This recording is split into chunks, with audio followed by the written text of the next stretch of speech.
Law of अट्रॅक्शनमधली 369 he technique खूप जबरदस्त आहे बरं.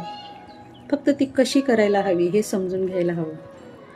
369 ही निकोला टेस्ला यांनी शोधून काढलेली टेक्निक आहे की ज्यामुळे तुमची स्वप्न पूर्ण होण्यास मदत होते. या टेक्निकमध्ये तुम्ही एकच अफर्मेशन घ्यायचं आहे आणि ते पूर्ण झालेलं आहे असं इमॅजिन करायचं आहे आणि पूर्ण भावनेसहित एकच वाक्य व्यवस्थित लिहायचं आहे आणि तेच वाक्य सकाळी 3 वेळा, दुपारी 6 वेळा आणि रात्री 9 वेळा लिहायचं आहे पूर्ण फिलिंगसहित.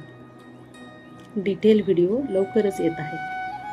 तर मी आहे लाईफ कोच यशस्वी आणि त्या संदर्भातले छोटे छोटे व्हिडिओ आणि छोट्या छोट्या टेक्निक्स तुम्हाला नक्कीच कामी येतील आणि तुमची स्वप्न पूर्ण करायला मदत करतील. थँक्यू.